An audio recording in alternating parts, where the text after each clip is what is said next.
Hello, everybody. Welcome to 2 Samuel, Shmuel Part Bet, Chapter 1. This week, we transitioned from the death of Shaul to its immediate aftermath. We encountered a bizarre account of Shaul's last moments told from the perspective of an outsider, in fact, an Amalekite. From a literary perspective, the author wants us to recall the tragedy of the death of Eli and his sons from the beginning of Sefer Shmuel. The context there is a failure of leadership which begets a national ruination.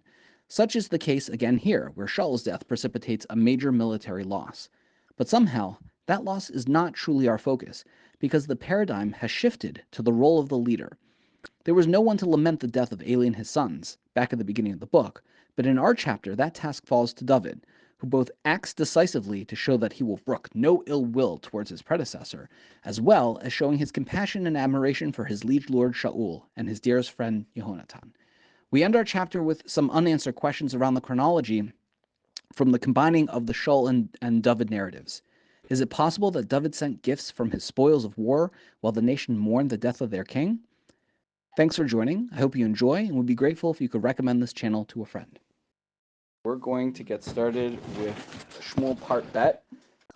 This is just as a reminder, the divisions of chapters and books are completely arbitrary. They are from the Christians and are very helpful when you want to find chapter and verse, but should by no means be taken as having any religious significance for us.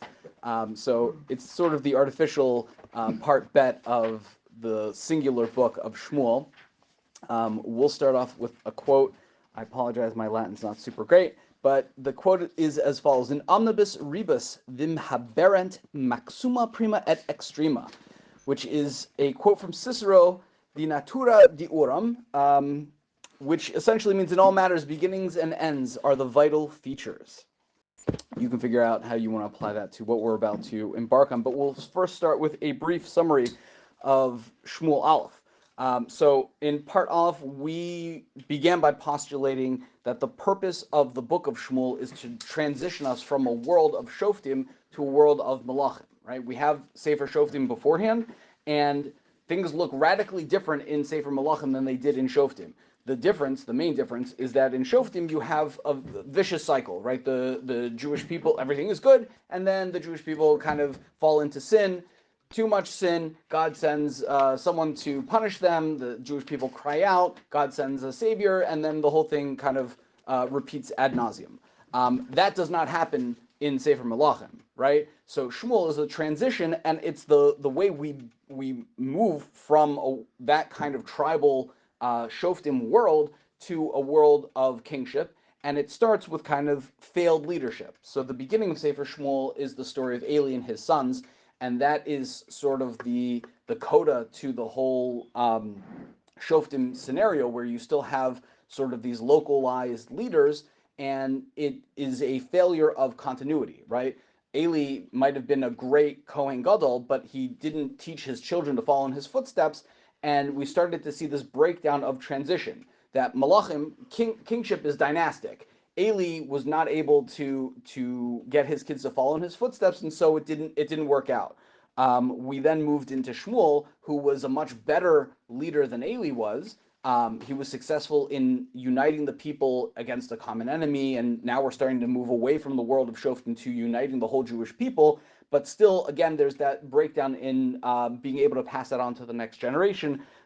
Here, it's not necessarily so that Shmuel's children didn't step up, but it's the fact that the Jewish people didn't see Shmuel's children as a continuation of him. They said, we want a king, right? Which implicit in that request is, and you're not a king, right? So the reason that Shmuel is not able to pass things on to his children is because the people didn't recognize Shmuel as king or as a dynastic leader. And so we have to take into account in leadership, not just is the person qualified, but do the people see that person as their leader? If they don't, both aspects need to be in place. So we finally did get to. I think it's because a king needs to be an expression of the people. No, why did they see Shmuel? Why didn't they see Shmuel that way? That's a great question, and I don't think we have a good answer for it. I think that Shmuel did everything he was supposed to do. He went around and judged people locally, meaning he didn't expect the way Eli and Eli's sons, that, oh, you have to come to me and you have to, sacrifice the way I tell you to sacrifice. It was much more of servant leadership kind of a model. Maybe he didn't pass that on to his kids. It's possible that Shmuel did nothing wrong other than not being able to instill those qualities of leadership in his children. So next we move into the beginning of the paradigm of kingship, which is a dynastic kingship, and that's Shaul, But we never have a situation where a Navi is a king. Looking back on it, now we don't. Could we have if Shmuel had played his cards differently? I don't know. I don't think there's nothing necessarily precluding us from having a king who's also a Navi. I don't think.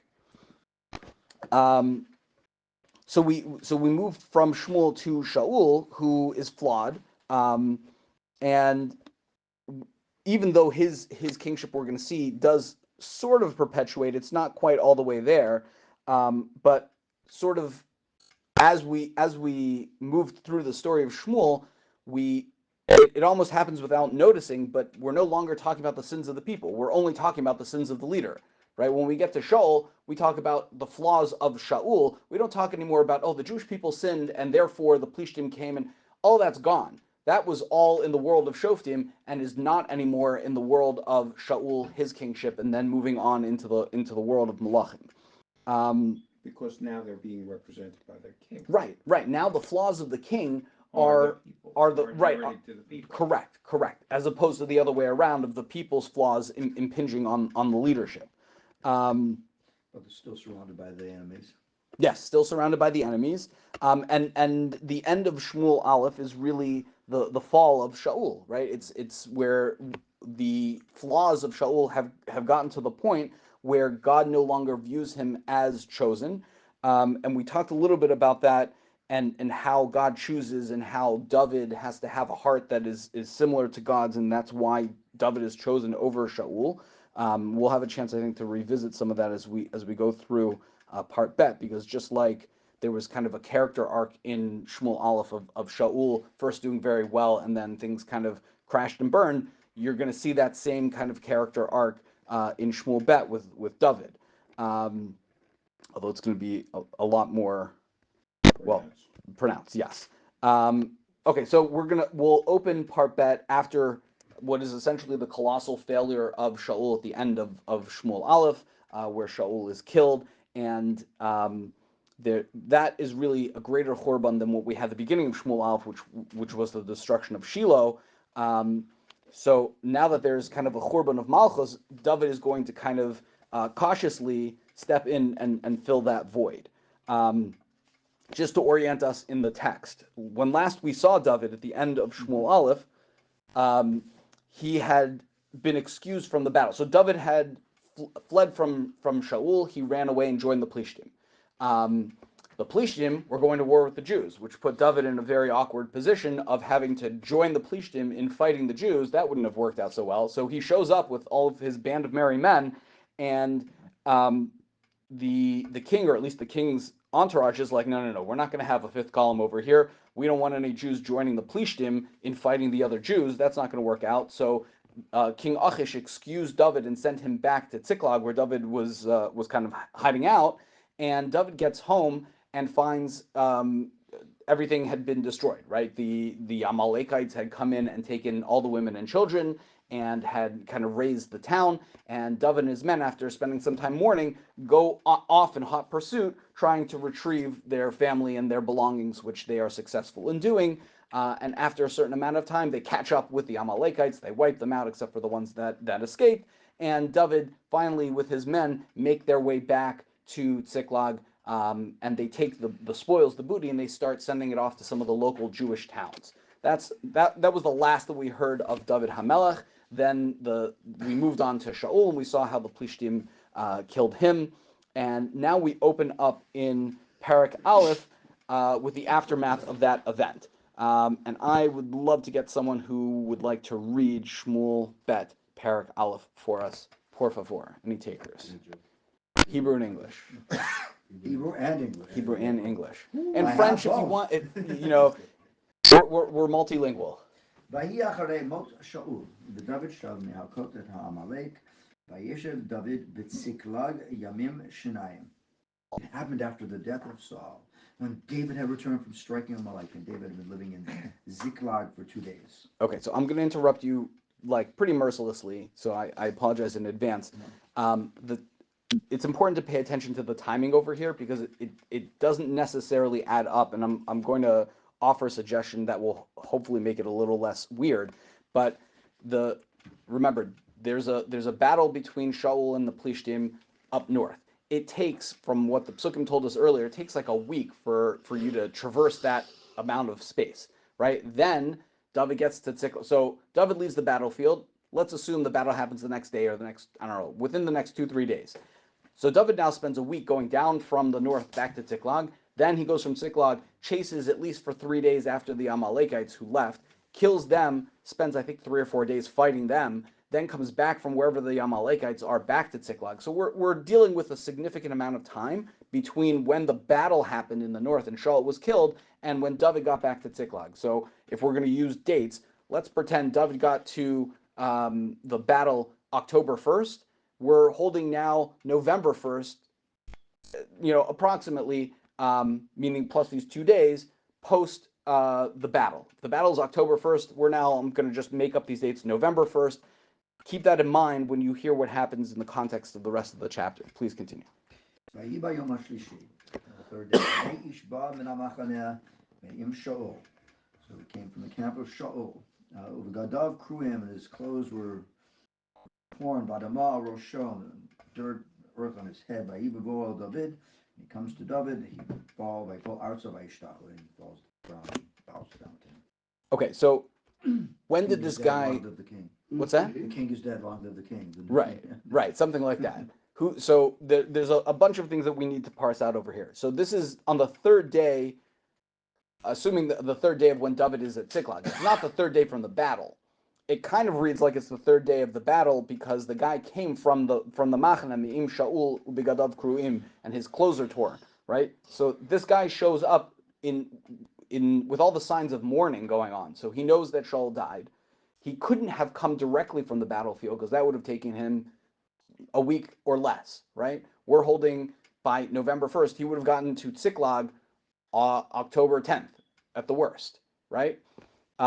So that's what I'm saying. The timing doesn't necessarily line up if he went straight from the battle. We're going to have to posit that he didn't go straight from the battle. He could have come straight from the battle, but not know where he is. What meaning? Where David was. David's in Ziklag for 2 days before this guy shows up. Mm-hmm. So the guy couldn't have come straight from the battle because David wouldn't have been in Ziklag. He doesn't know where David was. He doesn't. You're saying he doesn't know where David is. So if he doesn't know where David is, so he didn't go to Ziklag. No, he takes time to find David. Fair. They didn't have cell phones. Fair. Okay, let's keep going and we'll see how that plays out. ויאמר David, and David says to him, "Ei mizeh tavo," where'd you come from? ויאמר אליו, ממחנה ישראל נמלטתי. From the camp of Israel, I escaped from. Right. Now, it's not fair because not everyone was with us for the first part of Shmuel Aleph, but this entire story is recreating what happened at the beginning of Shmuel Aleph. At the beginning of Shmuel Aleph, the sons of Eli go out to war, and they die in battle, and then someone who's a refugee from that battle comes to tell Eli, and it's almost an exact repeat. Parallels. Right. You have the person has signs of mourning, even though you see the person with the signs of mourning, the guy he's talking to is kind of playing dumb, like, I wonder what happened. Well, you see the guy's got his clothes ripped and earth on his head. Maybe you can kind of put 2 and 2 together. All of this is done intentionally to show you that we've now sort of moved from a world of Eli and his whole rulership to David, and the way David handles it is very different. Eli ends up dead. Right? The guy that comes in and tells Eli what happened, when Eli hears it, he falls back in his chair and he dies. David, this is the beginning of his kingship. This is a very different transition, even though the text is going out of its way to cast this event in parallel to what happens with Eli and his and the destruction of Shiloh. You're ויאמר אליו דוד, David says to him, Me'aya davar, again Ali. What happened? Tell me. Vayomer, Asher nasa amin al people from the nation fled from the battle. And there was many that were like killed from the nation in that battle. V'gam Shaul v'Yehonatan b'no Mesu, and also Shaul and Yehonatan, his son, died. So this is a standard pattern that we find in Tanakh, where you go, just like we had also by the report for Eli, you increase in intensity till you get to the worst news. It's bad news when people start running away from the battlefield. It's worse news that people died, and it's even worse news that the king and his son have been killed. It's interesting that it's Shaul and Yehonatan as opposed to Yehonatan and Shaul. You would expect the son dying is not as terrible as the father dying. We're going to see that David has a very special relationship with Yehonatan, so it's actually worse for David to hear that news. Actually, it's also the other piece of the puzzle, which is who would be of line to in the Excellent. So therefore, excellent. It should be the second. You should be after him. I like that. Thank you. Vayomer David Elonar, Hamagidlo, Data Kimei Shaul Yehonatan. How do you know? Maybe ask again. How do you know that Shaul and his son died? No. Oh, go on. Yeah, please. Oh, I know. Vayomer Hana, Hamagidlo, Nikro Nikresi Bahar Gibola, V'hinei Shaul Nishon Al Chaniso, V'hinei HaRechav V'alei HaParashim Hidbikuhu. I was at Mount Gilboa, and then Shaul was leaning on his spear, and the chariots and everything, the cavalry were like overtaking him. Okay, so there's a lot to unpack over here. First of all, we're kind of going out of our way to not give you a lot of information about this Nar. We're going to reveal who he is, or at least where he comes from, shortly. But the narrator is picking up and labeling the Nar the way David does. So David says, "Vayomer David el Hanar Hamagidlo," the Nar who's telling him the story, and the narrator's like, "That's a great name. We'll call him Hanar Hamagidlo." And he says, "I just happened to be by Har Gilboa." Well, were you fighting in the battle, or you just like hang out at Har Gilboa? And from what we recall in the end of Shmuel Aleph, Shaul was not resting on anything. Shaul asked his arms bearer to kill him. The arms bearer was like, No, thank you. yeah, no dice. So Shaul's like, fine, I'll do it myself. He killed himself, and then the arms bearer saw that he was dead and committed suicide. Right? That's what we know. That's like the description. That was the description from the narrator in the last chapter. This character, what's that? Who's the narrator? So Chazal say that there are three people who wrote Shmuel. Shmuel wrote Sefer Shmuel up until at least when he died, and then you have Gad Hanavi and Natan Hanavi. So I don't know which one of them is writing this, but this report from the character in the story, the Nar Hamagilo, does not coincide with what we were told by the book. That's what I envisioned. He's leaning on his sword, meaning he fell on his sword and he's dead. What I'm saying is, in the previous story, the arms bearer didn't kill himself until he saw that Shaul was dead. Okay. In this story, there's no mention of any arms bearer, and this random dude sees Shaul leaning on his sword, not dead. So I didn't digest it away. I digested he's leaning on his sword, meaning he's okay, fine. on his sword. Fine. So let's read it some more, because maybe I jumped the gun. But then the rest of the sentence says Hibikuhu, which sounds like he's still alive, but then there's still Hibikuhu means No, the Hinei HaRechav U'Balei Parashim Hidbiku, that they are in like hot pursuit of him. They're coming. Sounds like he's not yet dead. Wow, they're still coming to pursue him even after he's dead. He That's saw why I called said out to me, and he said, "Here I am." So you pictured in Pasuk Vav, you pictured Shaul is dead already. Okay, so then it's my fault because I jumped the gun. Because let's do the next Pasuk then. Everybody wants to get a piece of his, His booty. souvenir. Yeah. Okay.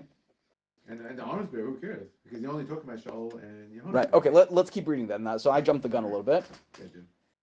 Foreshadowing. Foreshadowing. Yes. Vayifen achora vayireni, turns to me, and he turns and he sees me. Vayikrai la vayomer v'omar hineni, and he calls her and he said, "Answer, here I am." Vayomer la miyatza, who are you? V'omar elav, and I say to him, Amalek anochi, I'm an Amalekite. Okay. So this is pregnant with irony, for two reasons. One is, I'll sort of jump the gun a little bit more. This Amalekite is about to kill Shaul, right? David just got finished killing the Amalekites, and the Amalekite just got finished killing Shaul. Why is there an Amalekite around? Answer: because Shaul failed to kill out all the Amalekites, right? Okay, so it's pretty ironic that that's who's Nikro Nikresi. Something you'll find commonly whenever we deal with Amalek is that they just happen to do things. It talks about that Amalek, Asher Karcha Baderach, when Amalek meets up with the Jewish people after Har Sinai, they just happened upon the Jewish people. Here you have a Amalekite who just happens to be at Har Gilboa. So he calls this Amalekite over and interrogates him. I don't know why he's even asking him. Just like if you're leaning on your sword, meaning things are not going too well for Shaul, why do you stop to can I see some ID? But okay, let's keep going. Vayomer Eli says, Amod no Eli Moseseni. Stand over me and kill me. Ki achazani hashavats, kicho o nafshibi. He explained it over here. For the throes of death have seized me. Yeah, no one has a really good translation for hashavets. I don't know what Alter does with it. If you wanna check his translation, what For is the throes of death, since I am already Finish dying. me off. because why? For I'm racked with convulsions. Racked with convulsions. That's a good one. I have I'm in agony and barely alive. This actually Ralbag translates, because I'm a big Ralbag follower. Yeah. Translates the word shavatz as reinforced armor. Okay. Shaul said that the sword was not penetrating his body enough to kill him. Because it was caught in his armor, which was reinforced to prevent weapons from piercing it. That's a very specific reason to ask to be killed. Yeah. Okay. So before we get to the next step, what would you say this Amalekite should do? We talked about this a little bit when we were talking about suicide and the halachos of suicide. Genocide. Right, but the king's commanding you to do it. Still a genocide. Yeah, it is, but is it permitted regenocide? Is it obligatory regenocide? Regicide? No. Regicide. Is it permitted? Is it obligatory, or is it forbidden? Forbidden. Why? You can't kill a king. And Why if not? you do, you're a L'chaim Misa. Well, first of all, he's not a Jew. He's a Amalekite. No, but you're asking, can you do it? So I'm asking from a halacha standpoint, no. Okay. You don't want to be that guy. You don't want to be the kingslayer. Well, You don't want to be the You don't kingslayer. want to be that guy. what do you Just- think an just leave him Amalekite alone. would have such a problem killing a Jewish king? Yeah. You know? The whole family's targeted for Yeah. all eternity. Right? Shaul's supposed to kill the Amalek. Yeah, so I'm just doing it back, you know? Should kill him. Habal hargacha. Yeah. It's coming to be- Self-defense. I Self-defense. Come on. Even if he's Lawyer, not, counselor. he's supposed to. Okay. Problematic. What does that change if the king has or any person is, like he's saying, in the throes of death? No. So it's better to let the king suffer and die painfully and slowly than it is to finish him off the way he's asking. Yes, because you're L'chaim Misa if you do. Okay. Let's keep going.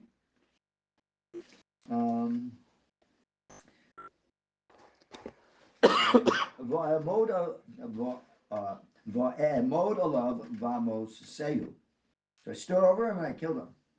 Kiodati, he's giving himself an out here. Yeah. I know he was going to die. Basically, he was going to die anyways. Right. He was after he had fallen on the sword. V'kach hanezer asher al rosho, and he took the crown from his head.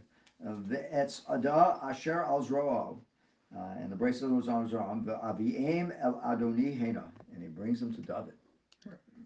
Why would he do this? Okay. Yeah. Because he's L'chaim Misa.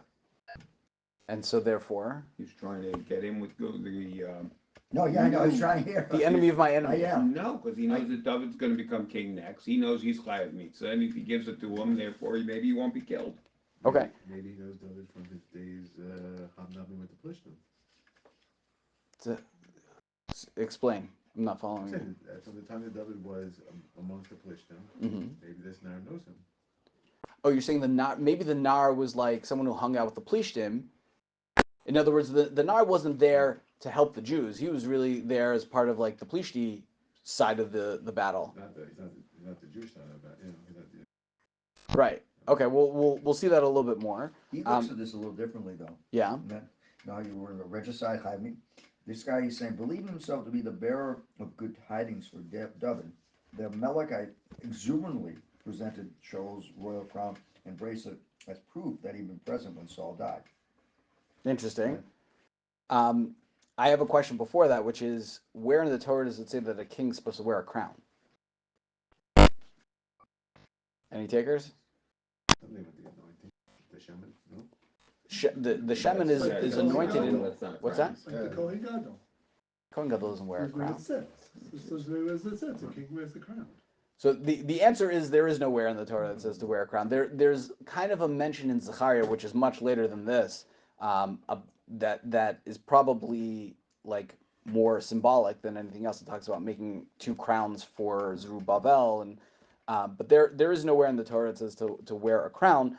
Marikera and there's I think one other. Yeah, I'm sorry, Targum Yonasan over here. Marikera read this for that reason, I think, as not being a literal crown and an armband, but as actually being the tefillin.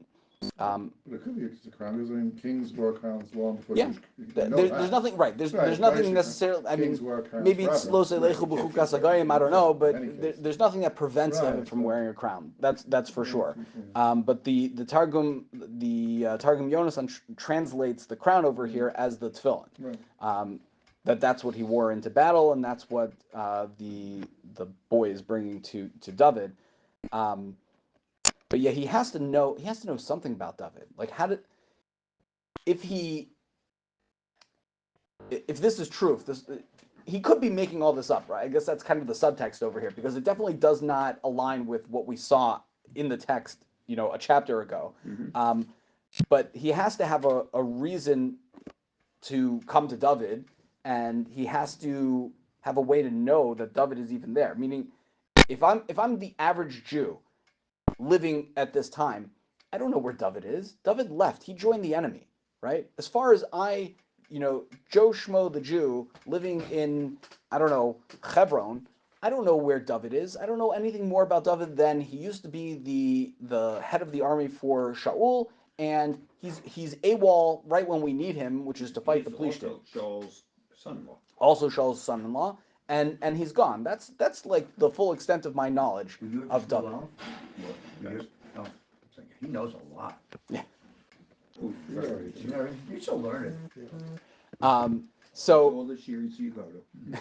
I'm trying to catch up. You can. so this Amalekite definitely has some. It's on Spotify. That's true. Some What? some interesting information. Yeah, the whole first series is on Spotify. This For is anyone being who's recorded? interested. We are being recorded. Wow. We I won't. want a We don't percentage mention I want any a percentage names. of the profits. Yeah, so do I. So do I. Wow. Okay, let's keep going. I know you're doing all the work, right? Oh my God. What the book, too. No. I went ahead. This doesn't turn out well. Spoiler But alert. now I read this one wrong. Okay. Vayachazek David Gadav Vayikroim V'gam kol ha'anashim asher ito. So David rips his clothing, and all the other people who are with him also do the same thing. Yeah, Chazal learned from here and a few of the other things that happened over here, how a person is supposed to respond when there's the death of the Nasi. The halachos of mourning for the leader of the Jewish people comes from here. Vayisbedu and Vayibku, Vayotsumu Adoram. They mourn, they cried, and they fast until the evening. Al Shaul, Vayonasan Beno, over Shaul, over his son Yehonatan, Val Am Hashem, the nation of Hashem, Val Beis Yisrael, Kinaklu Becharav.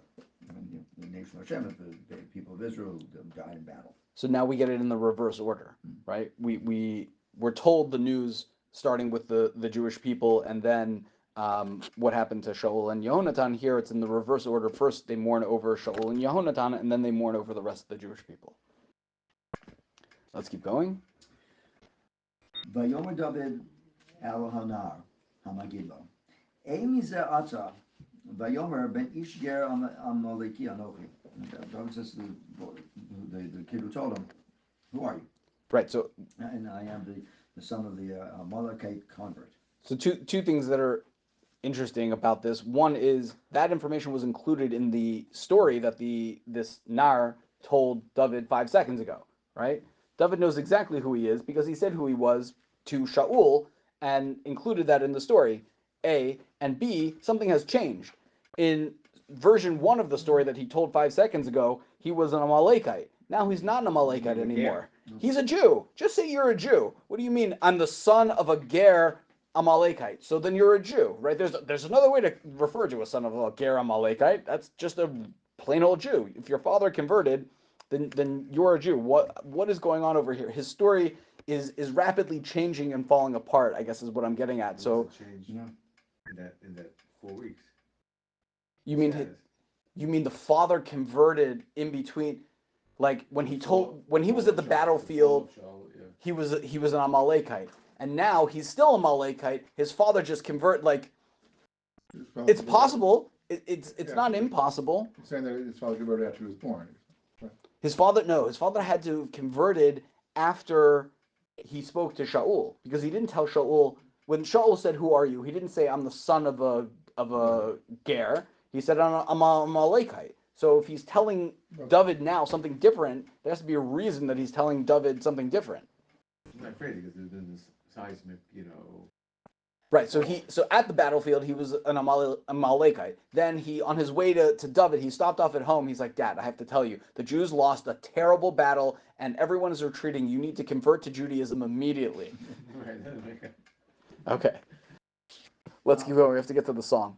Maybe he wanted to tell Shaul that basically I'm an Amaleki, and like that was his sin, and that he should do teshuvah right before he's dead. Because he's also reading what's going on. Yeah, it's very powerful that to tell Shaul that the guy that you're asking to help kill you is the guy you should have. He's also reading what's going on here. Yeah, he's starting to see David didn't embrace this right away. David didn't start celebrating and say, "Oh, I'm so happy that you brought me this news." So now all of a sudden, Because he's asking him again. It's the second time he's asking, "Who are you?" Right. So he's reading the tea leaves a little bit. He's like, And that's why it throws in the word I'm care. Jewish. I mean, it's not like I'm just an Amalekite. Did I mention that my father's donated to the shul? And okay. But he He's saying says his father's Jewish. Well, doesn't that make him Jewish? Not if the father converts when you're born. Well, does it Right. anyway? What's that? Does it anyway? No. So back then, I don't know. Nowadays, it doesn't. That's true. Usually, if the father in those times, if the father converted, the whole family kind of went along for the ride. But yeah, I hear what you're saying. he actually, according to Abarbanel, the boy was actually an Amalekite. But when he began to realize that he had not ingratiated himself with David, he lied, Right, okay. saying that he was not a convert, saying that he was a convert. Yeah, all of those are fair theories. I don't think we can prove it necessarily, but there's definitely something weird going on where his story has changed a little bit for some reason, because I think he is getting a sense from David. He's getting a sense that this didn't play out. Yeah, this didn't necessarily play out the way he was expecting. So let's keep going. Pasuk 14. ויאמר אליו דוד, איך לא יורסון לשלוח יעקב לשחס as Mashiach Hashem. Like, how can you not be afraid? Like David had said before, you're killing like the anointed one, Right. Hashem. So this is David. David has said this many times before when people were encouraging David to kill Shaul. David found Shaul in the cave and he found Shaul sleeping, and all these other times where people were like, "Oh, God sent him into your hands," and David is like, "Whoa, we don't kill kings. That's like a good general rule." And we talked about at the time that there's some self-interest in that, in David saying, it's a slippery slope. You kill one king, you kill any king. So no, how could you dare do such a thing? We have a rule, says David, we don't kill the anointed of God.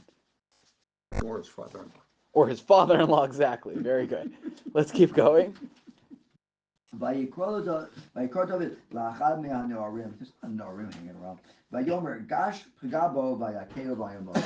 He calls one of the Narim around him, go ahead and kill him. Approach him, strike him down, kill him. So this is another pattern that we're going to see often repeated, which is that all of David's enemies seem to be magically eliminated by someone else other than David. And then once they're eliminated, David kind of comes out and sings a little song, which we're going to get to in a minute, and essentially disclaims any involvement in their death. So here also David doesn't eliminate the person who eliminated his enemy. Vayomer elav David, damcha al shecha, blood is on your head. Kipicha navacha lemor. You basically said it, and you did it. Anochi mosati as Mashiach Hashem. I killed Mashiach Hashem. Right. So Psukim 15 and 16 are in an unusual order. Usually you would say this to the person before you killed him, right? Yeah. He's actually speaking to the person's corpse at this point. So the guy was killed in Pasuk 15, and then over his dead corpse, David is kind of giving him musar and explaining, hey, this is your own fault. And now we get the dirge of David. Vayikonen David es a keynote. Zot al Shaul Yehonatan b'no. And so he did his dirge on over Shaul and over Yehonatan. Vayomer l'lamei b'nei Yehuda kashes. We must teach the children of Yehuda the archer's bow. Hine chesuva al Sefer Hayashar. This is written in the book of upright. He writes it uprightness. Okay, so nobody knows what to do with this pasuk. They're not sure if this is kind of a preamble because it doesn't sound like this is part of the dirge. So this could be like an aside where David is saying, by the way, we really have to start teaching the Jews how to shoot an arrow because those from the end of Shmuel Aleph, what we know from the actual story that the narrator told us is that it was the archers that were coming after Shaul and his arms bare, not the way the Amalekite described it as the chariots. So David is just making a side note here that we have to improve our army by teaching people how to shoot the longbow. And so let's make sure we write that down in Sefer Yashar. That's one way to read it. Or we're going to see Shaul and Yehonatan are described as being the sword and the bow of the Jewish people. So it could be that this is actually more symbolic. It's really not clear. The Rishonim don't have a good single way to approach this pasuk, so we're going to kind of leave it as undefined. Let's keep going. Hasvi Yisrael al Bamosecha Chalal, Eich Naflu Giburim. O splendor of Israel, upon your heights lie the slain. How have the mighty fallen? Let's keep going. I'm not going to interrupt you too much in this. I'll read the English because I don't want to just. Yeah, no, because it's kind of like it's poetic. Al Tagidu Legas Al Tavasru Bechumsos Ashkelon. Ashkelon, baby. Future home. Pentismachna Benos Plishtim. Pentalosna Benos Ha'arelim. Do not tell in Gath. Do not spread the tidings in the streets of Ashkelon, lest the Philistine girls rejoice, lest the daughters of the uncircumcised jubilate. Okay, so two very small things to point out over here. This is a pattern that you'll find in poetry and Tanakh, where you'll have the same idea repeated, but like the emphasis grows. So first it's the plishtim that we don't want to have rejoice, or the benos plishtim, and then it's the benos arelim, which are even worse than the benos plishtim. It's like a more derogatory way to refer to the plishtim, but it's a repetitive phrase. The second thing is that this phrase contrasts with when the Jewish people won. It was the Benos Yisrael who were singing songs of praise about David and Shaul. So now you get the inverse, where we don't want the daughters of the Plishtim singing those same things about the destruction of Shaul. Right. That's why it's got and Ashkelon. Correct. Areva Gilboa el Altal va'al matar alechem ustei srumos ki sham nigal magen giburim magen Shaul beli Mashiach bashamen. O mountains of Gilboa, let neither dew nor rain be upon you, nor fields of bounty. For rejected there was the shield of the mighty ones, the shield of Shaul, as if unanointed with oil. So apparently they used to pour oil on the shields, possibly to make sure that the arrows slip off of them. It seems like there's some subtext here that Shaul is not the Mashiach anymore, right? There's no more oil, there's no more shemen on Shaul, on his shield or whatever the case may be, because he's no longer the anointed one, and David's going to have to fill that spot. Midam chalalim mechileb giburim keshes Yehonatan lo naso gachor V'cherev Shaul lo sashuv rekam. From the blood of the slain, from the fat of the mighty, the bow of Yehonatan would not recoil, the sword of Shaul would not return empty. Okay, let's keep going. Shaul v'Yehonatan hane'avim v'haniyumim v'chayim, v'mosam lo nifradu, nishorim kalu me'aroyos gaveru. Shaul and Yehonatan, beloved and pleasant in their lifetimes, and in their death not parted. They were swifter than eagles, stronger than lions. There's one thing I'll point out. I have not seen anybody explain this. David asked the Nar, how do you know that? Who is dead? Shaul. And Shaul and Yehonatan. What did the Nar tell him? About Shaul. About Shaul. How does anybody know that Yehonatan is dead? Because he brought it back to him, the crown and the face. Separation. How does that? But how does that tell you that Yehonatan is dead? Because if Yehonatan was around, he would take him. You're saying David was the second choice. If Yehonatan was around, then the guy would have gone to Yehonatan and given it to him. Correct. Interesting. Okay, but the guy. Maybe you spent the month looking for Yehonatan. Right. Yeah, that's definitely fair.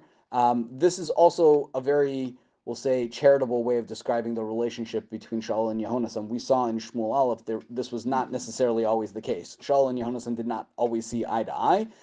It is true that Yehonatan always came back to Shaul, meaning he didn't run off with David and join David's band of merry men, but he didn't necessarily act as the most cherished, and he wasn't always seeing eye to eye, I guess, with Shaul is all I'll say.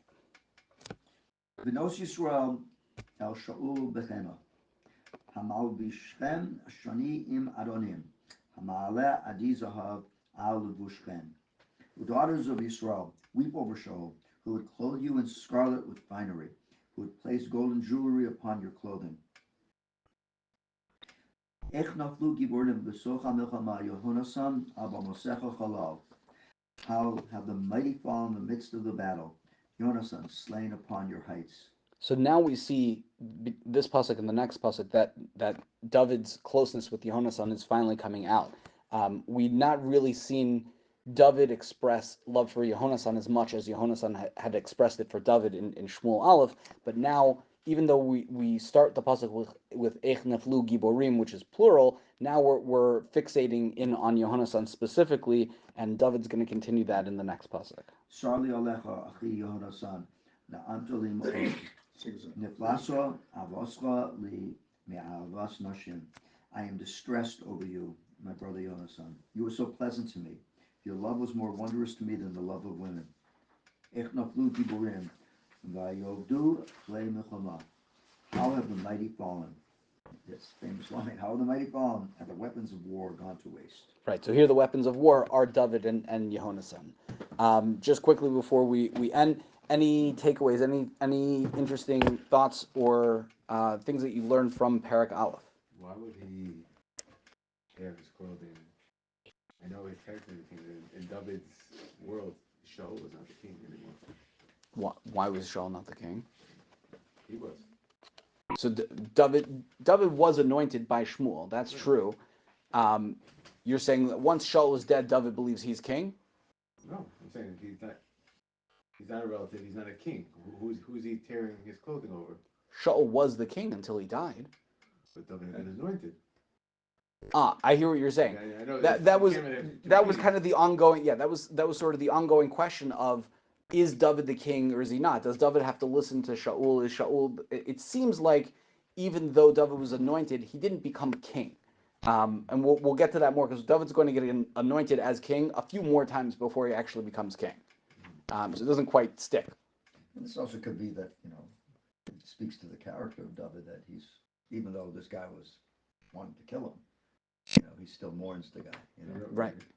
Yeah, no, that's very true. I mean, Shaul spent the last half of his life trying to kill David to the point where the reason David's in Ziklag over here with the Plishtim is because he was a wanted man, and yet his first reaction is not, I'm so happy at the destruction of my enemies. It's, I can't believe this happened, and let me compose a song kind of on the spot.